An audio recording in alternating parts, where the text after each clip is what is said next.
అంటే రాజకీయంగా నేను వేధింపులు చెప్పేది ఓకే వినండి. సార్. అక్కడ అది మనం పాయింట్ చూసాం.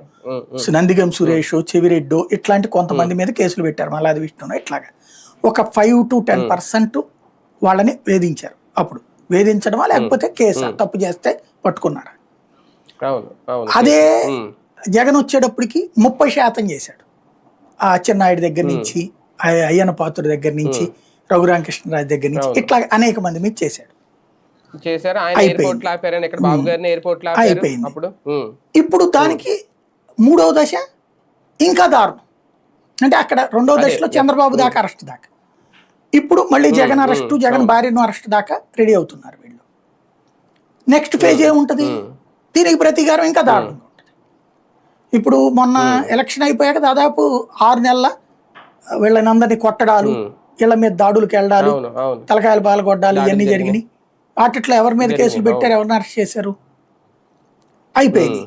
ఇప్పుడు రేపు పొద్దున ఏమవుతుంది? మనం 3 నెలలు అనుకుంటా సీరియస్గా జరిగింది. 3 నెలల తర్వాత కొంచెం అవును చంద్రబాబు గారు, లోకేష్ గారు కంట్రోల్ చేశారు. కానీ ఈ 3 నెలల విచ్చలవిడితనం స్టార్టింగ్ బాగా ఇంపాక్ట్ సీరియస్ ఏమవుతుంది? రేపు 6 నెలలు అవుద్దో ఏడాది అవుద్దో తెలియదు. ఇప్పుడు ఇక ఇంకేమవుతుంది? వీళ్ళు కూడా ఇప్పుడు రివోల్యూషన్ బిగిన్ చేశారు. ఫర్ ఎగ్జాంపుల్ నిన్న ఆ జేసీ ప్రభాకర్ రెడ్డి పెద్దారెడ్డి వస్తే నేను ఊరుకోను అన్నాడు. కోర్టు ఆర్డర్ ఇచ్చినా సరే రావడానికి వీల్లేదని.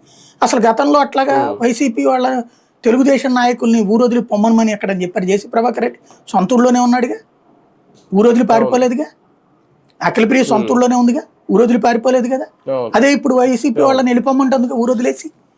అట్లాగా అందరినీ కూడా మేము ఉండాలి ఊళ్ళో, మీ వాళ్ళందరూ పారిపోవాలి అనే కాన్సెప్ట్ వస్తే రేపొద్దున వాళ్ళు వచ్చి ఊరుకుంటారా? నువ్వు ఒక సంకేతం ఇచ్చావు.